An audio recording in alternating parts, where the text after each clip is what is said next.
હજુ 4 દિવસ સુધી માવઠું ખેડૂતોનો પીછો નથી છોડવાનું. 13 મે સુધી ગુજરાતના વિવિધ શહેરોમાં ભારેથી હળવો વરસાદ પડી શકે છે. હવામાન વિભાગે આગાહી કરી છે કે આગામી 4 દિવસ સુધી માવઠું યથાવત રહેશે.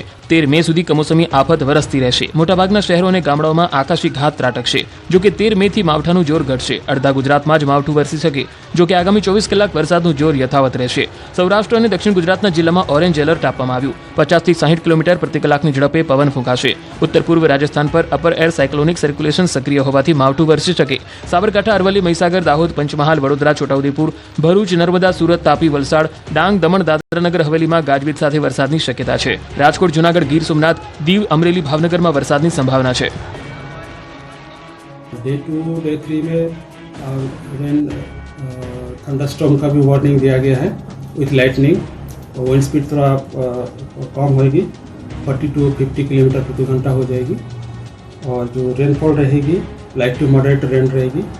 वो डे 2 में स्केटर्ड डिस्ट्रीब्यूशन है, स्केटर्ड, और डे 3 में आइसोलेटेड हो जाएगी. डे 3 से लेकर डे 5 तक मतलब 13 मई तक આઇસોલેટેડ રેનફોલ રહેगी.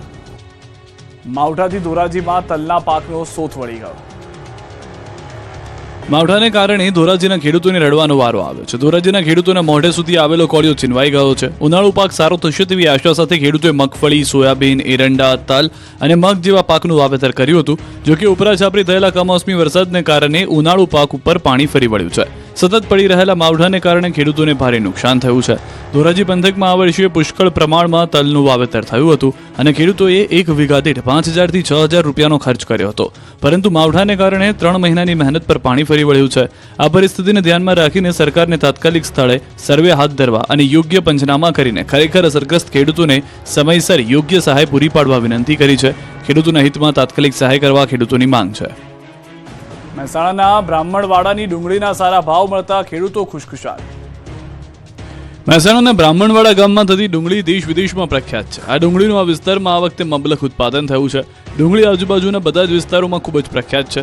જેનું ખાસ કારણ છે તે ડુંગળીનો દેશી અને મીઠો સ્વાદ. આ ડુંગળી આરોગ્યની દ્રષ્ટિએ ઉનાળા માટે શ્રેષ્ઠ છે. તેમજ ખાસ કરીને ઊંઝા તાલુકાના બ્રાહ્મણવાડા ગામમાં વિશેષ થાય છે. આ ગામમાં અને આજુબાજુના વિસ્તારમાં છેલ્લા 50 વર્ષથી આ ડુંગળીનું વાવેતર શરૂ છે. દર વર્ષે સરેરાશ 150 વીઘા જેટલી જમીનમાં ડુંગળીનું વાવેતર કરવામાં આવે છે. ખેડૂતો દર વર્ષે આ ડુંગળીનું વેચાણ ડાયરેક્ટ ગ્રાહકોને કરે છે. ખેડૂતો દ્વારા હાઈવે પર ટેન્ટ બનાવી કે ટ્રેક્ટરમાં ડુંગળીના 20 કિલોની બેગ બનાવી ગ્રાહકોને વેચે છે. અમદાવાદ પાલનપુર હાઈવે, બ્રાહ્મણવાડા હાઈવે પર આ ડુંગળીનું વેચાણ ખેડૂતો દ્વારા કરવામાં આવે છે. જેથી હાઈવે પરથી પસાર થતા લોકો ડાયરેક્ટ આ ડુંગળીની ખરીદી કરે છે. આ વર્ષે ગત વર્ષ કરતાં ડુંગળીના સારા ભાવ ખેડૂતોને મળતા ખેડૂતો પણ ખુશખુશાલ છે. ખેડૂતોને આ વર્ષે સારી ક્વોલિટીની ડુંગળીના ભાવ 20 કિલોએ 500 થી 550 મળી રહ્યા છે. જ્યારે અન્ય ડુંગળીના ભાવ 200 કિલોએ 350 થી 500 સુધી મળી રહ્યા છે, જે ગત વર્ષ કરતાં સારા છે. ડેડિયાપાડામાં ઈ રિક્ષાના વિતરણ કાર્યક્રમનો મોટા પાયે વિરોધ થયો. કાર્યક્રમ મોકૂફ રાખવો પડ્યો. નર્મદા જિલ્લામાં સ્વચ્છ ભારત મિશન અંતર્ગત 5 તાલુકાઓમાં 20 ઈ રિક્ષા સઘન કચરો ઉઘરાવવા માટેની વિતરણ કરવામાં આવી છે. જેમાં કેટલાક નેતાઓએ વિતરણ કર્યું, પરંતુ દેડિયાપાડા ખાતે કૃષિ વિજ્ઞાન કેન્દ્ર ખાતે ઈ રિક્ષાના વિતરણ કાર્યક્રમનો મોટા પાયે વિરોધ થયો. દેડિયાપાડા તાલુકાના 20 જેટલા ગામોને સ્વચ્છતા માટે ઈ રિક્ષા આપી સાંસદ મનસુખ વસાવા અને દેડિયાપાડાના ધારાસભ્ય ચેતર વસાવા સહિતના નેતાઓ હાજર રહ્યા હતા. ત્યારે તાલુકા પંચાયત પ્રમુખ સંજય વસાવાએ ઈ રિક્ષા લેવાની ના પાડી અને આવી કંડમ રિક્ષા કે જે 1 વર્ષ પણ ન ચાલે, જેનું 3,10,000નું બિલ મૂકી એજન્સીના અધિકારીઓએ મલાઈ ખાઈ ઓડકાર લઈ લીધો હોય એવા ભ્રષ્ટાચારના આક્ષેપ કર્યા. ઈ રિક્ષા લેવાની સરપંચોએ ના પાડતા મામલો ગરમાયો અને કાર્યક્રમ તંત્રએ મોકૂફ રાખવો પડ્યો. અધવચ્ચે પૂર્ણ જાહેર કરવામાં આવ્યો. આ બાબતે ભરૂચના સાંસદ મનસુખ વસાવાએ કટકી કરતા લોકો પર પ્રહાર કર્યા. ચેતર વસાવાએ પણ લેભાગુ તત્વો પર પ્રહાર કર્યા હતા. જામનગરથી સમાચાર. જામનગરમાં બ્લેકઆઉટ રદ કરવામાં આવ્યું છે. યુદ્ધ વિરામની જાહેરાત બાદ નિર્ણય કરવામાં આવ્યો છે. જામનગર કલેક્ટરે કરી છે જાહેરાત. આજે આપેલી બ્લેકઆઉટનો આદેશ રદ કરવામાં આવ્યો છે. જામનગરમાં વીજ પુરવઠો પણ યથાવત રહેશે. તો રાતના 8 થી સવારે 6 જામનગરમાં બ્લેકઆઉટનો આદેશ કરવામાં આવ્યો હતો. પરંતુ જ્યારે હવે પાકિસ્તાને સીઝફાયરની વાત ભારત સમક્ષ મૂકી અને ભારતે તેને માન્ય રાખી છે, તો હવે બ્લેકઆઉટ જે છે જામનગરની અંદર તે પણ રદ કરી દેવામાં આવ્યું છે. અને ગ્રામ્ય વિસ્તારમાં ધોધમાર કમોસમી વરસાદ. તાલુકાના વીરપુર, કાગવડ, પીછડિયા, મંડલિકપુર સહિતના અનેક ગામોમાં વરસાદ સતત પડી રહેલા વરસાદને લઈને ખેડૂતોના મગફળી, તલ, મગ સહિતના પાક નિષ્ફળ ગયા છે.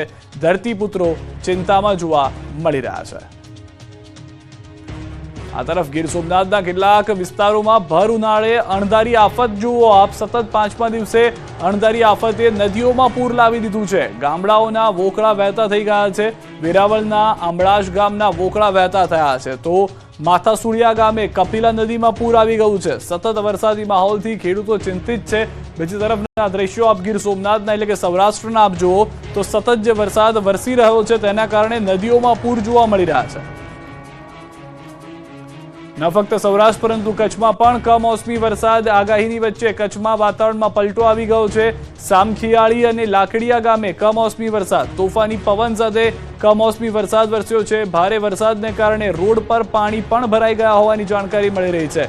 જે ભારે વરસાદ થઈ રહ્યો છે જેના કારણે રોડ ઉપર પાણી ભરાઈ ગયા છે. જળજમાવની પરિસ્થિતિનું નિર્માણ થઈ ગયું છે. ભારે વરસાદના કારણે આ રીતની પરિસ્થિતિ જે છે તે જોવા મળી રહી છે. કમોસમી વરસાદ આવતા ખેડૂતોના જીવ અદ્ધર થયા. ખંભાળિયા અને ભાંડવડ પંથકમાં ધોધમાર વરસાદથી ખેડૂતોના પાક પર ખતરો ઊભો થયો. માવઠાથી ઉનાળુ પાક લેતા ખેડૂતોની ચિંતામાં વધારો થયો. બીજી તરફ હવામાન વિભાગે આગામી 3 દિવસ વરસાદી માહોલ યથાવત રહેવાની આગાહી કરી. 3 દિવસ રાજ્યભરમાં ઝાપટા પડતા રહેશે. થંડરસ્ટોર્મ એક્ટિવિટી થશે. સાથે જ 7 દિવસમાં 3 થી 5 ડિગ્રી તાપમાન વધી જશે. તો ચોમાસાને લઈને સૌથી મોટા સમાચાર આવ્યા. 27 મે કેરળમાં બેસી શકે છે ચોમાસું. હવામાન વિભાગે જાહેર કરી ચોમાસાની તારીખ. અનુમાનમાં 4 દિવસ વધઘટ સંભવ. ગયા વર્ષે 30 મે બેઠું હતું ચોમાસું. છેલ્લા 20 વર્ષમાં 19 વખત સાચી પડી છે તારીખ. તરફ રાજકોટથી સમાચાર. રાજકોટ ધોરાજીમાં પણ સતત વરસાદ. ચોથા દિવસે કમોસમી વરસાદ યથાવત છે. શહેરમાં ભારે પવન સાથે તોફાની કમોસમી વરસાદ છે. ધોરાજી શહેરમાં મુશળધાર વરસાદના પગલે અનેક વિસ્તારોમાં પાણી ભરાઈ ગયા છે. ચોમાસાના આગમન પહેલા જ કમોસમી વરસાદ જોવા મળી રહ્યો છે. નગરપાલિકાની પોલ ખુલી ગઈ છે.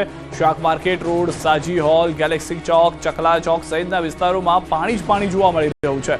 ધોરાજી શહેરમાં રોડ પર 2 ફૂટ જેટલા પાણીથી તરબોળ વાહન ચાલકોને પારાવાર મુશ્કેલી થઈ રહી છે. દ્રશ્યો આપ જુઓ જાણે ચોમાસું બેઠું હોય તે પ્રમાણેની પરિસ્થિતિ છે. એક તરફ વરસાદ એટલો થઈ ગયો અને બીજી તરફ નગરપાલિકાની તૈયારી જેટલી શાનદાર હતી કે રસ્તા ઉપર સ્વિમિંગ પુલ બની ગયા. લોકોને 2-2 ફૂટ પાણીમાંથી પસાર થઈને જવાનો વારો આવ્યો છે. આ તરફ રાજકોટના ગોંડલથી પણ સમાચાર. ગોંડલ તાલુકાના મોવિયા ગામે ધોધમાર કમોસમી વરસાદ. માત્ર 20 મિનિટમાં 1 ઇંચ કરતા વધુ તોફાની વરસાદ વરસી ગયો છે. તોફાની વરસાદને લઈને રસ્તાઓ પણ પાણી થઈ ગયા છે. ગોંડલના દ્રશ્યો આપ જોઈ રહ્યા છો. જે રીતે સૌરાષ્ટ્રના મોટાભાગના વિસ્તારોમાં વરસાદ થઈ રહ્યો છે તે રીતની પરિસ્થિતિ અહીંયા પણ જોવા મળી રહી છે. અને 20 મિનિટની અંદર 1 ઇંચ વરસાદ નોંધાઈ જવાને કારણે અનેક વિસ્તારોમાં જળ જમાવની પણ પરિસ્થિતિનું નિર્માણ થઈ ગયું છે. રાજકોટ સહિત આસપાસના જે વિસ્તારો છે ત્યાં આગળ આ રીતની પરિસ્થિતિ હોવાની જાણકારી મળી રહી છે. હાલમાં ગોંડલથી આ દ્રશ્યો અમે આપને બતાવી રહ્યા છીએ કે જ્યાં આગળ હાલમાં 20 મિનિટમાં 1 ઇંચ વરસાદ પડી જવાને કારણે નદીઓ વહેતી થઈ ગઈ હતી. તો દ્વારકા જિલ્લામાં ફરી કમોસમી વરસાદ છે. ખંભાળિયા અને ભાણવડ પંથકમાં ધોધમાર વરસાદ. ગ્રામ્ય વિસ્તારમાં ધોધમાર વરસાદ છે. માવઠાથી ઉનાળુ પાક લેતા ખેડૂતોની ચિંતામાં પણ વધારો થઈ ગયો છે. ગ્રામ્ય વિસ્તારમાં ધોધમાર વરસાદ જે છે તે હજી પણ યથાવત જોવા મળી રહ્યો છે. ચોમાસું નથી બેઠું. મે મહિનો ચાલી રહ્યો છે પરંતુ જાણે ચોમાસાના એંધાણ હોય તે પ્રમાણેના દ્રશ્યો જોવા મળી રહ્યા છે. ચોમાસાની સિઝનના આ દ્રશ્યો સામાન્ય રીતે જોવા પણ નથી મળતા. તેવા દ્રશ્યો મે ઉનાળામાં જોવા મળી રહ્યા છે. માવઠાએ માજા મૂકી છે. શહેર સહિત જિલ્લામાં બપોર પછી વાતાવરણમાં અચાનક પલટો આવ્યો અને સાંજ પડતા શહેરમાં ભારે પવન અને ગાજવીજ સાથે જોરદાર વરસાદ પડ્યો. વીજળીના કડાકા ભડાકા સાથે શહેરમાં જોરદાર વરસાદ પડ્યો. ધોધમાર વરસાદ પડતા વાતાવરણમાં ઠંડક પ્રસરી. જેતપુર શહેર અને ગ્રામ્ય વિસ્તારમાં ધોધમાર કમોસમી વરસાદ પડ્યો. જેતપુર શહેરમાં અને તાલુકાના ગ્રામ્ય વિસ્તારોમાં ભારે પવન સાથે વરસાદ પડ્યો. તાલુકાના વીરપુર, કાગવડ, પીઠડિયા, માંડલિકપુર સહિતના અનેક ગામોમાં વરસાદથી ખેડૂતોના મગફળી, તલ, મગ સહિતના પાક પર ખતરો મંડરાયો છે. ગોંડલ પંથકમાં પણ ગાજવીજ સાથે માવઠું ત્રાટક્યું હતું. ગોંડલ તાલુકાના મોવિયા ગામે ધોધમાર કમોસમી વરસાદથી રોડ પાણી થયા. માત્ર 20 મિનિટમાં 1 ઇંચ કરતાં વધુ તોફાની વરસાદ પડતા ચોમાસા જેવો માહોલ જામ્યો હતો. તોફાની વરસાદને લઈને રસ્તાઓ પર નદી વહી.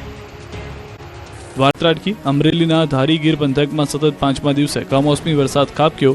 ધારી, જર, મોરજર, છતડિયા, નવાગામ, ખીચા સહિતના ગામોમાં કમોસમી વરસાદ પડ્યો, જેથી કેસર કેરી, કઠોળ, બાજરી, તલ સહિતના પાકમાં નુકસાનીની ભીતિ છે.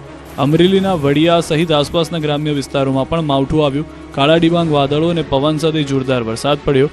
વડિયા, મોરવાડા, બરવાડા, બાવળ, હનુમાન ખીજડીયા, સાથરી સહિતના ગામોમાં કમોસમી વરસાદથી ખેડૂતોના ખેતરોમાં પાકનો સોથ વળી ગયો. વરસાદને પગલે લોકોને ગરમીથી રાહત મળી. પણ માવઠું મુસીબત બનીને ત્રાટક્યું. એક તરફ પાકિસ્તાન પર ભારત એર સ્ટ્રાઇક કરી રહ્યું છે, બીજી તરફ મેઘરાજા ગુજરાતના ખેતરો પર સ્ટ્રાઇક કરી રહ્યા છે. તેના દ્રશ્યો પુરાવા છે. ગીર સોમનાથમાં જાણે ચોમાસું બેસી ગયું હોય તેવા દ્રશ્યો જોવા મળી રહ્યા છે. અહીં માવઠાએ એવો કહેર વરસાવ્યો કે નદીમાં ધસમસતું પૂર આવ્યું, રોડ બ્લોક થઈ ગયો. વેરાવળ તાલાલાના ગ્રામ્યમાં કમોસમી વરસાદથી તારાજી સર્જાઈ. માથાસુલિયા, લુંભા, કોડીત્રા, ખંડેરી સહિતના ગામોમાં ધોધમાર વરસાદ પડ્યો. ધોધમાર કમોસમી વરસાદને કારણે કપિલા નદીમાં પૂર આવ્યું. ભર ઉનાળે નદી બે કાંઠે વહેતી થઈ. આ બાજુ ગીર સોમનાથના તાલાલા ગીરના ગ્રામ્ય અને કોડીનારના ગ્રામ્યમાં પણ આફત ત્રાટકી. જાવંત્રી, પાણીકોઠા, લીમત્રા, કાંટાળા, અરણેજ, ભુવાવાડ સહિતના ગામોમાં ગાજવીજ સાથે વરસાદ પડ્યો. સતત 5મા દિવસે અનરાધાર વરસાદથી ખેડૂતોને નુકસાન થયું. જૂનાગઢના માણાવદરમાં તો જાણે ચોમાસું બેસી ગયું હોય તેવું લાગે છે. માણાવદરમાં 2 કલાકમાં 1.5 ઇંચથી વધુ વરસાદ ખાબકતા રોડ પર નદીઓ વહી. બપોર પડતા જ કમોસમી વરસાદ તૂટી પડ્યો. ધોધમાર વરસાદ પડતા લોકોને બફારા અને ગરમીથી છુટકારો મળ્યો. બાળકોને નહાવાની મજા માણી હતી. બીજી તરફ ખેડૂતોના જીવ અદ્ધર થઈ ગયા. અમરેલીનો દરિયો કાંઠો જવાનોને હવાલે કરાયો છે. યુદ્ધની પરિસ્થિતિને લઈને એલર્ટ પર છે તંત્ર. જાફરાબાદ દરિયાકાંઠે સરકારની સૂચનાનું પાલન કરવા નગરપાલિકાએ જાહેરાત કરી છે. જાફરાબાદ નગરપાલિકા દ્વારા શહેરમાં લાઉડ સ્પીકર મારફતે માછીમારોને સૂચનાઓ આપવામાં આવી છે. દરિયો નહીં ખેડવા સહિત સરકારની તમામ સૂચનાઓનું પાલન કરવા અને સહકાર આપવા અપીલ કરી છે. તો ગુજરાતના પ્રોફેસર અને શિક્ષકો પણ કોઈ પણ સ્થિતિ માટે સજ્જ છે. એટલે ગુજરાત યુનિવર્સિટીના તમામ કર્મચારીઓની રજાઓ રદ કરાઈ છે. કર્મચારીઓની મંજૂર કરેલી રજાઓ રદ કરાઈ છે. રજા પર ગયેલા કર્મચારીઓને તાત્કાલિક ફરજ પર હાજર રહેવા સૂચના આપી છે. જાહેર રજા અને બીજા ચોથા શનિવારે તમામ વિભાગ બંધ રાખવા રહેશે. અગત્યના કામ માટે આવવાનું થાય તો વડા દ્વારા આવનાર કર્મચારીની યાદી કુલ સચિવને આપી મંજૂરી લેવાની રહેશે. બીજી તરફ ગુજરાત અને દેશભરના મંદિરો પણ એલર્ટ પર છે. પાકિસ્તાનની ભડકાઉ હરકત બાદ ભારતની જડબાતોડ કાર્યવાહીથી પાકિસ્તાનને પછતાવાનો વારો આવ્યો છે. હવે ભારતને પરાસ્ત કરવા ભુરાયું થયું છે. આડેધડ હુમલાઓ કરી રહ્યું છે. ત્યારે ગુજરાત સહિત દેશભરના મંદિરો પણ એલર્ટ મોડમાં છે. ભારત પાકિસ્તાન યુદ્ધની પરિસ્થિતિને ધ્યાનમાં રાખી દેવભૂમિ દ્વારકા જિલ્લાને એલર્ટ રહેવા સૂચના છે. દરિયાઈ વિસ્તારમાં પોલીસનું સતત પેટ્રોલિંગ જોવા મળી રહ્યું છે. આ સાથે રાજાધિરાજ દ્વારકાધીશના દર્શને આવતા શ્રદ્ધાળુઓની સુરક્ષામાં પણ વધારો કરાયો છે. દ્વારકાધીશ મંદિર બહાર સુરક્ષાનો ચાપતો બંદોબસ્ત ખડકી દેવાયો છે. સાથે જ એસઓજી તેમજ એલસીબીની વિવિધ ટીમો દ્વારા શકમંદો પર બાજ નજર પણ રાખવામાં આવી રહી છે. દરેક શ્રદ્ધાળુઓને તપાસીને જ મંદિરની અંદર પ્રવેશ આપવામાં આવી રહ્યો છે. આ તરફ સાળંગપુર કષ્ટભંજન દેવ હનુમાનજી મંદિરમાં પોલીસનું સતત ચેકિંગ હાથ ધરાયું છે. મોડી રાતથી સવાર સુધી બોટાદ પોલીસે મંદિરની સુરક્ષાને ધ્યાનમાં રાખીને મંદિરના ખૂણે ખૂણામાં તપાસ કરી હતી. સાળંગપુરમાં શ્રદ્ધાળુઓને કડક સુરક્ષા વચ્ચે દર્શન માટે અંદર જવા દેવામાં આવી રહ્યા છે. LCB, SOG, BDDS, dog squad તેમજ પોલીસ ઇન્સ્પેક્ટર અને પોલીસ સબ ઇન્સ્પેક્ટર સહિતની ટીમો તપાસમાં જોડાયેલી છે. આ બાજુ ઉત્તરાખંડ સરકારે ચારધામ યાત્રાને લઈને ખૂબ મોટો નિર્ણય લીધો. ભારત પાકિસ્તાન તણાવ વચ્ચે ચારધામમાં હેલિકોપ્ટર સેવા સ્થગિત કરાઈ. આગળ હવે નવો આદેશ ન મળે ત્યાં સુધી ચારધામ યાત્રામાં હેલિકોપ્ટર સેવા સ્થગિત કરાઈ છે. પાકિસ્તાની નાપાક મનસૂબાને ધ્વસ્ત કરવા ભારતના દરેક ધાર્મિક સ્થળોએ ચાંપતો પોલીસ બંદોબસ્ત ગોઠવી દેવાયો છે. યુદ્ધ વચ્ચે બનાસકાંઠાના ગામડાઓમાં કેવો છે માહોલ, ચાલો જાણીએ. પાકિસ્તાન દ્વારા કચ્છ સિવાય બનાસકાંઠાના સરહદી ગામડાઓમાં પણ ડ્રોનથી હુમલો કરાયો. ભારતીય સેના દ્વારા તમામ હુમલાનો નિષ્ફળ બનાવવામાં આવ્યા છે. ત્યારે પાકિસ્તાની સરહદે આવેલા બનાસકાંઠાના સરહદી ગામમાં પણ ભયનો માહોલ છે. સરહદી ગામડાઓમાં ન્યૂઝ 18ની ટીમ પહોંચી હતી. ગુજરાતના અંતિમ ગામની સ્થિતિ જાણી હતી. પાકિસ્તાનના હુમલાથી બચવા ગામડાઓમાં લોકો સ્વયંભૂ લાઇટો બંધ કરી બ્લેકઆઉટ કરે છે. સરહદીય વિસ્તારોમાં લોકો દીવાનું અજવાળું પણ બંધ કરી દેતા જોવા મળી રહ્યા છે. વીજળીની કોઈ સુવિધા નથી છતાં પણ સોલાર પ્લેટ પણ બંધ કરી દીધી છે. આખો દિવસ લોકો ડર વગર જીવન જીવી રહ્યા છે. પરંતુ ગામમાં રાત્રિના સમયે લોકોમાં ડરનો માહોલ જોવા મળે. ગમે ત્યારે હુમલા થવાનો ડર જોવા મળે છે. જોકે આંતરરાષ્ટ્રીય સીમા નજીક આવેલા ગામમાં લોકોમાં સેના પ્રત્યે લગાવ છે. લોકોએ કહ્યું કે સેના અને દેશના પ્રધાનમંત્રી નરેન્દ્ર મોદી પર સંપૂર્ણ ભરોસો છે. આ તરફ બનાસકાંઠાના સરહદી વિસ્તારના મેઘપુર ગામના લોકોનો જુસ્સો હાઈ છે. આખી રાત લોકો જાગતા રહે છે અને કોઈ શંકાસ્પદ ગતિવિધિ જોવા મળે તો તુરંત પોલીસ અને બીએસએફને જાણ કરે છે. લોકોમાં ડર જરા પણ નથી. સેના અને પોલીસને મદદ કરવા તૈયારી દર્શાવી છે. ભારતે એરબેઝ સહિત પાકિસ્તાનના 8 ઠેકાણા ધ્વસ્ત કર્યા. પાક સેનાના હાથ પગ કપાયા. ભારતને છંછેડવાની પાકિસ્તાનને બહુ મોટી કિંમત ચૂકવવી પડી રહી છે. પાકિસ્તાને ભારતના શહેરો પર કરેલા ડ્રોન અને મિસાઇલ હુમલાને નિષ્ફળ કર્યા બાદ ભારતે પણ પાકિસ્તાનને જડબાતોડ જવાબ આપ્યો છે. પાકિસ્તાનને બહુ મોટો ફટકો પડ્યો છે. પાકિસ્તાનના 8 એરબેઝ તબાહ કરવામાં આવ્યા છે. ભારતે પાકિસ્તાનની ડિફેન્સ લાઇનને બહુ મોટો ઝટકો આપ્યો છે. પાકિસ્તાનના 8 એરબેઝ તબાહ કરી દેવામાં આવ્યા છે. પહેલું નુરખાન એરબેઝ તબાહ, બીજું રફીકી એરબેઝ, ત્રીજું મુરીદ એરબેઝ, ચોથું રહીમયાર એરબેઝ. આ ઉપરાંત સિયાલકોટ એરબેઝ, સુકુર, ચુનિયા સૈન્ય છાવણી, પસૂટ રડાર સાઇટ, આતંકી લોન્ચપેડને તબાહ કરી દેવાયો છે. આ તસવીરો રહીમયાર ખાન એરબેઝની કહેવામાં આવી રહી છે. આ એરબેઝના શું હાલ થયા તે તસવીરમાં તમે જોઈ શકો છો. કહેવામાં આવી રહ્યું છે કે આવી રીતે પાકિસ્તાનના એક પછી એક 4 એરબેઝને ટાર્ગેટ કરવામાં આવ્યા. ભારત પરના પાકિસ્તાનના હુમલા નિષ્ફળ થઈ રહ્યા છે ત્યારે પાકિસ્તાનના એરબેઝની તબાહી તે બતાવે છે કે ભારતીય વાયુસેના કેવી રીતે પાકિસ્તાનમાં ઓપરેશનને અંજામ આપી રહી છે.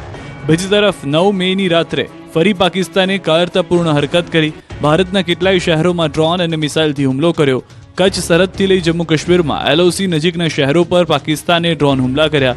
શુક્રવારે સાંજે 7:47 થી 10:57 વાગ્યાની વચ્ચે પાકિસ્તાને જમ્મુ કાશ્મીર, પંજાબ, રાજસ્થાન અને ગુજરાતના શહેરોમાં 550થી વધુ ડ્રોન ફાયર કર્યા છે, જેમાં કેટલીય જગ્યાએ રહેણાંક વિસ્તારને નિશાન બનાવવાનો પ્રયાસ થયો. જોકે ભારતે પાકિસ્તાનના મોટાભાગના ડ્રોન અને મિસાઇલ હુમલાને નિષ્ફળ કર્યા છે. ભારતની મજબૂત એર ડિફેન્સ સિસ્ટમે હવામાં જ પાકિસ્તાનના ડ્રોન ષડયંત્રને ધ્વસ્ત કરી દીધું. પાકિસ્તાને આ હુમલા ફરી એકવાર નાગરિક વિમાનોને ઢાલ બનાવી કર્યા. પાકિસ્તાને આ હુમલા દરમિયાન પોતાની એરસ્પેસ બંધ નહોતી કરી. શનિવારે સવારે પાકિસ્તાને ફરી એકવાર જમ્મુ કાશ્મીર, પંજાબ, રાજસ્થાન, હરિયાણા અને ગુજરાત પર હુમલો કર્યો. જોકે તમામ સ્થળોએ પાકિસ્તાન મિસાઇલનું સુરસુર્યું થઈ ગયું. નવસારી જિલ્લાનું વહીવટીતંત્ર પણ એલર્ટ છે. નવસારીના 52 કિલોમીટરના દરિયાઈ વિસ્તારમાં મરીન પોલીસ, લોકલ પોલીસ સહિત મરીન ટાસ્ક ફોર્સના કમાન્ડો દ્વારા 24 કલાક પેટ્રોલિંગ કરાયું. દરિયામાં વોચર્સ ગ્રુપને પણ એક્ટિવ કરવામાં આવ્યા. દરિયા કિનારાથી નજીક આવેલા ગામોમાં જરૂરી સૂચના અને પોલીસ દ્વારા શંકાસ્પદ કોઈ બોટ આવે અથવા તો વ્યક્તિ દેખાય તો તાત્કાલિક પોલીસને જાણ કરવામાં આવે તેવી સૂચના પણ આપવામાં આવી. સુરક્ષાના ભાગરૂપે દીવમાં સ્પોર્ટ્સ એક્ટિવિટી બંધ કરવામાં આવી. દીવ પ્રશાસન દ્વારા દીવના નાગવા બીચ પર વોટર સ્પોર્ટ પર થતી રાઇડ, પેરાસેલિંગ બંધ કરવા આદેશ કરાયો. એટલું જ નહીં, આગામી 15 તારીખ સુધી ડ્રોન ઉડાડવા પર પણ પ્રતિબંધ લદાયો છે. આ તરફ સરદાર સરોવર, નર્મદા ડેમ અને સ્ટેચ્યુ ઓફ યુનિટીની સુરક્ષામાં વધારો કરાયો. આ મુદ્દે બેઠક કરી સ્ટેચ્યુ ઓફ યુનિટીના આવતા જવાના રસ્તા ઉપર તેમજ અન્ય જે સુરક્ષા પણ છે ત્યાં પોલીસ કાફલો ખડકી દેવામાં આવ્યો છે. અહીંયા આવતા જતા પ્રવાસીઓનું ચેકિંગ કરવામાં આવી રહ્યું છે. તો તણાવ વચ્ચે ગુજરાત સરકારે પણ તમામ આપાતકાલીન તૈયારી કરી લીધી. યુદ્ધની સ્થિતિમાં રાજ્ય સરકાર પાસે આવશ્યક ચીજવસ્તુઓ, દવાઓ, ઇંધણ સહિતનો જથ્થો પૂરતી માત્રામાં છે. સરકારે સૂચના આપી છે કે રાજ્યના સરહદી જિલ્લાઓમાં કોઈપણ ચીજવસ્તુઓની જરૂરિયાત જણાય તો તાત્કાલિક સરકારનો સંપર્ક કરવો. આ તરફ રાજ્યમાં મુખ્યમંત્રી ભૂપેન્દ્ર પટેલે પણ સરહદી જિલ્લા વહીવટીતંત્ર સાથે વિડીયો કોન્ફરન્સની તૈયારીઓની સમીક્ષા કરી. સરહદી જિલ્લાના પ્રભારીઓને તંત્રનું માર્ગદર્શન કરવા મોકલવામાં આવશે. પાકિસ્તાનની હરકતને લઈને ગુજરાત પણ સતર્ક. ભારત પાકિસ્તાન વચ્ચે દિવસે ને દિવસે તણાવ વધી રહ્યો છે. ગુજરાતના સરહદી જિલ્લાઓમાં પણ પાકિસ્તાનને ટાર્ગેટ પર છે. દરરોજ રાત્રે ડ્રોનથી હુમલાઓ થઈ રહ્યા છે. ત્યારે સમગ્ર પરિસ્થિતિ પર મુખ્યમંત્રી ભૂપેન્દ્ર પટેલ નજર રાખી રહ્યા છે. આખી રાત અને વહેલી સવારથી જ ગુજરાતની સ્થિતિની માહિતી મેળવી રહ્યા છે. ગાંધીનગરમાં શરૂ કરાયેલા સ્ટેટ ઇમરજન્સી ઓપરેશન સેન્ટર ખાતે CM પહોંચી ગયા હતા. ગૃહ રાજ્યમંત્રી હર્ષ સંઘવી પણ સાથે રહ્યા. અહીં બેઠક કરી રાજ્યમાં પાકિસ્તાન સરહદને અડીને આવેલા વિસ્તારોમાં ગોળીબાર બાદ સ્થિતિ અંગે માહિતી મેળવી. પ્રવર્તમાન સ્થિતિની પણ માહિતી મેળવી. આ તરફ ભારત પાકિસ્તાન હુમલાને લઈને મહેસાણા જિલ્લા વહીવટીતંત્ર પણ સાબદું થયું છે. મહેસાણા જિલ્લા કલેક્ટર અધ્યક્ષ સાથે 12 કમિટીઓ બનાવવામાં આવી છે, જેમાં ડિફેન્સ, આરોગ્ય, બ્લડ બેંક, ટ્રાન્સપોર્ટ સહિતની 12 કમિટીઓ બનાવાઈ છે. ઇમરજન્સી સમયે 12 કમિટીઓ સતત કાર્ય કરી રહી છે અને કામ કરશે, જેમાં જરૂરિયાત મુજબ દરેક કમિટી કામગીરી પર પૂરતું ધ્યાન અપાશે. આ તરફ કોઈ પણ સ્થિતિને પહોંચી વળવા માટે ભરૂચ જિલ્લા આરોગ્ય તંત્રે તમામ તૈયારીઓ કરી લીધી છે. ભરૂચની સિવિલ હોસ્પિટલમાં ઇમરજન્સી વોર્ડ પણ સજ્જ કરાયો છે. અંદાજિત હાલ 150 બેડની વ્યવસ્થા કરવામાં આવી છે. આરોગ્ય કર્મચારીઓની રજા પણ રદ કરાઈ છે. આગામી 15મીએ મેગા રક્તદાન શિબિરનું પણ આયોજન કર્યું છે. ભરૂચ જિલ્લાના દહેજ ખાતે આવેલા દરિયાપટ્ટી પણ દહેજ મરીન પોલીસ દ્વારા ચુસ્ત પોલીસ બંદોબસ્ત ગોઠવી દેવામાં આવ્યો છે. આ બાજુ અમદાવાદમાં પણ કેમિસ્ટ એસોસિએશન સજ્જ છે. વર્તમાન સ્થિતિને લઈને દવાનો સ્ટોક વધારે રાખવા સૂચના આપવામાં આવી છે. રિટેલ વેપારીને ઓછામાં ઓછા 1 થી 2 મહિનાનો વધારાનો સ્ટોક રાખવા સૂચના અપાઈ છે. હોલસેલ વેપારીને 2 થી સવા 2 મહિનાનો વધુ સ્ટોક રાખવા નિર્દેશ અપાયો છે. રાજ્યના તમામ દવાના વેપારીઓને સૂચના અપાઈ છે. High alert. પાકિસ્તાનની ડરપોક હરકતથી ગુજરાત એલર્ટ છે. કચ્છ બાદ જામનગરમાં પણ સાવધાની રાખવામાં આવી રહી છે. કચ્છ અને જામનગરને એલર્ટ કરવામાં આવ્યા છે. જામનગરમાં બપોરથી સાયરન વાગવા લાગ્યા છે. કલેક્ટરે લોકોને કામ વગર ઘરની બહાર ન નીકળવા અપીલ કરી છે. આજનો દિવસ વેપારીઓને ધંધા બંધ રાખવા અપીલ કરી છે. સૌથી વધુ સાવધાની કચ્છ જિલ્લામાં રાખવામાં આવી રહી છે. સમગ્ર કચ્છમાં હાઈ એલર્ટ આપવામાં આવ્યું છે. સમગ્ર કચ્છના લોકોને ઘરમાં જ રહેવા સૂચના આપી છે. કચ્છના બોર્ડર વિસ્તારમાં પ્રવેશતા તમામ વાહનોનું ચેકિંગ કરવામાં આવી રહ્યું છે. પ્રશાસન દ્વારા સઘન ચેકિંગ હાથ ધરાયું છે. કોઈપણ શંકાસ્પદ વસ્તુ કે વ્યક્તિ ન મળે તે માટે સતર્કતા રાખવામાં આવી રહી છે. આ તરફ હાઈ એલર્ટ વચ્ચે કંડલા પોર્ટ આજથી બંધ થયું છે. કંડલા પોર્ટની પોર્ટ એક્ટિવિટી બપોરે 3 વાગ્યાથી બંધ કરવામાં આવી. કંડલા પોર્ટમાં તમામ કામકાજો બંધ કરવાનો નિર્ણય લેવાયો. ભુજમાં પણ રસ્તાઓ બંધ કરાયા. ભુજ સિટીમાં બહારથી આવતા વાહનોને રોકવામાં આવ્યા છે. ભુજ સિટીમાં એન્ટ્રી પોઈન્ટ બંધ કરી બાયપાસ ડાયવર્ટ કરાયો છે. યુદ્ધની સ્થિતિને લઈ રાજ્ય સરકાર એક્શનમાં આવી ગઈ છે. સરહદીય વિસ્તારમાં રાજ્ય સરકાર દ્વારા નવી એમ્બ્યુલન્સ આપવામાં આવી છે. એટલું જ નહીં, સરહદના ગામડાઓમાં આરોગ્ય કર્મીઓને પણ મૂકવામાં આવ્યા, જે પ્રાથમિક આરોગ્ય કેન્દ્રો પર 24 કલાક હાજર રહેશે. રાજ્ય સરકારે બનાસકાંઠાને 10 એમ્બ્યુલન્સ અને 37 નવા ડોક્ટર ફાળવ્યા છે. સરહદીય ગામમાં નવી એમ્બ્યુલન્સ આવતા સરપંચ સહિત ગ્રામજનોએ વધાવી હતી. આ તરફ સોમનાથ મંદિરની સુરક્ષામાં વધારો કરાયો છે.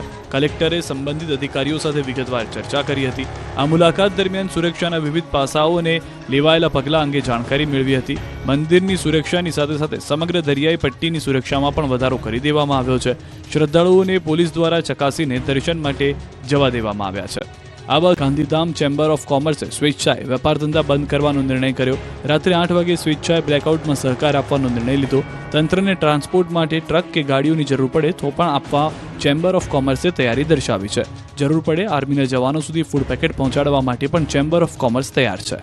કચ્છના આકાશમાં ડ્રોન મંડરાયા. 1971ની સ્થિતિનું પુનરાવર્તન.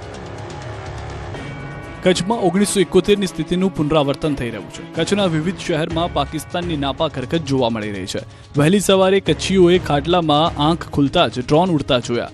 આદિપુરમાં એસઓજી ઓફિસ અને નાની ધ્રુફી ગામ નજીક ડ્રોન તૂટ્યું હતું, તો ભુજના લોરિયાવાડીમાં પણ ડ્રોન દેખાયું હતું. અબડાસામાં પણ ડ્રોન દેખાયું. કચ્છમાં પાકિસ્તાનના ડ્રોન હુમલાઓ નિષ્ફળ બનાવવામાં આવ્યા. કચ્છમાં તમામ હુમલાઓને નષ્ટ કરાયા અને કોઈ જ જાનહાનિના અહેવાલ નથી. ભારતીય સેનાએ પાકિસ્તાનના 8 ડ્રોન હવામાં જ નષ્ટ કરી દીધા. ભુજમાં 3, લખપત પાસે હરામી નાળામાં 2, અબડાસામાં 1, આદિપુરમાં 1 અને લોરિયાવાડીમાં 1 ડ્રોન નષ્ટ કરી દેવાયું. લખપતના હરામી નાળા વિસ્તારમાં સવારે 6 વાગે પાકિસ્તાની ડ્રોન દેખાયા હતા. તેમને તાત્કાલિક ભારતીય સેનાએ હવામાં જ નષ્ટ કરી દીધા હતા. તો અબડાસામાં પાકિસ્તાની ડ્રોન દેખાયું હતું. સેનાએ તેને નષ્ટ કરી દેતા મોટી જાનહાનિ ટળી હતી. અબડાસા જેવી જ હાલત આદિપુરમાં પણ પાકિસ્તાનના ડ્રોનની થઈ હતી. આદિપુરમાં પાકનું ડ્રોન જાતે જ નષ્ટ થઈ ગયું હતું. સવારે 8 વાગે આદિપુરમાં ડ્રોન હવામાંથી પટકાયું હતું. પાકિસ્તાને ડ્રોન પણ ચાઇનીઝ વાપર્યા હતા. પાકિસ્તાની ડ્રોન જાતે જ જમીનદોસ્ત થઈ ગયા હતા. આ બનાવમાં કોઈ જાનહાનિ થઈ નથી, પરંતુ કહેવત છે કે ચાઇનીઝ માલ ચાલે તો ચાલે, નહીં તો રાત સુધી. અહીં આ વાત સાબિત થઈ છે. આ તરફ કચ્છના લખપતના હરામીનાળા વિસ્તારમાં પણ સવારે 6 વાગે પાકિસ્તાની ડ્રોન દેખાયું હતું, જેને આકાશમાં તોડી પડાયું. તો ભુજના લોરિયા ગામે ડ્રોન દેખાયું, તેને પણ તોડી પડાયું. 3 ડ્રોન તોડી પડાયા. 3 ડ્રોનને હવામાં જ નષ્ટ કરી દેવાયા. બીજી તરફ અહીંના રોડને બ્લોક કરાયો છે. સતત સાયરન વાગી રહ્યા છે. સિંધુ જળ સંધિ પર રોક યથાવત રહેશે. સિંધુ જળ સંધિ પર રોક છે જે યથાવત રાખવામાં આવી છે. ભારતે ફક્ત સીઝ ફાયર માટે તૈયારી દર્શાવી છે, ન કે સિંધુ જળ સંધિ જે રોકી દેવામાં આવી છે તેને આગળ રાખવામાં. ભારત તરફથી સ્પષ્ટ કરી દેવામાં આવ્યું છે કે સિંધુ જળ સંધિ જે છે તે યથાવત રાખવામાં આવશે. એટલે કે ભારત જે પાણી વહી જતું હતું તેને રોકવા માટે હજી પણ સક્ષમ છે અને તૈયાર છે. સિંધુ ટ્રીટી જે સંધિ રોકી દીધી હતી તે જ રીતે રોકાયેલી જ રહેશે, ન તેમાં કોઈ છૂટછાટ થશે. જે વાતચીત થઈ છે તે ફક્ત સીઝ ફાયરને લઈને થઈ છે. ભારત તરફથી જે ઓપરેશન સિંદૂર ચલાવવામાં આવ્યું, આતંકીઓનો ખાત્મો કરવામાં આવ્યો, ત્યારબાદ પાકિસ્તાન તરફથી જે મિસ એડવેન્ચર થતું હતું તેને લઈને છે. દેશ સીઝ ફાયર માટે સહમત થયા છે. પાકિસ્તાન ડીજીએમઓએ કર્યા હતા ફોન. બંને દેશ વચ્ચે વાતચીત બાદ સીઝ ફાયર થયું હોવાની જાણકારી મળી રહી છે. પાકિસ્તાનના ડીજીએમઓનો ભારતના ડીજીએમઓ પર ફોન આવ્યો હતો. સીઝ ફાયરને લઈને વાત કરવામાં આવી હતી, જેને બંને દેશોએ સહમતિ આપી હોવાની જાણકારી મળી રહી છે. બીજી તરફ વિદેશ મંત્રી એસ જયશંકરનું નિવેદન, બંને દેશ સીઝ ફાયર માટે સહમત છે. વિદેશ મંત્રી જયશંકરે ટ્વીટ કરી અને માહિતી આપી છે. હાલમાં જે જાણકારી મળી રહી છે તે પ્રમાણે ખુદ જે કહેવામાં આવ્યું હતું એસ જયશંકર તરફથી કે ભારતની જે આર્મી છે તે વિજયી થવા માટે પહેલેથી જ તૈયાર હતી, પરંતુ જે રીતના હાલમાં પરિસ્થિતિઓનું નિર્માણ થયું છે, પાકિસ્તાન તરફથી જે અવળચંડાઈ કરવામાં આવી હતી અને ત્યારબાદ સીઝ ફાયર માટે ડીજીએમઓ તરફથી ફોન આવ્યો છે. એ દરમિયાન ડોક્ટર એસ જયશંકરનું આ ટ્વીટ આપ જોઈ રહ્યા છો. ત્રણેય સેના પ્રમુખ પીએમ મોદીને મળવા પહોંચ્યા છે. સીડીએસ અનિલ ચૌહાણ પણ પીએમ મોદીને મળવા પહોંચ્યા છે.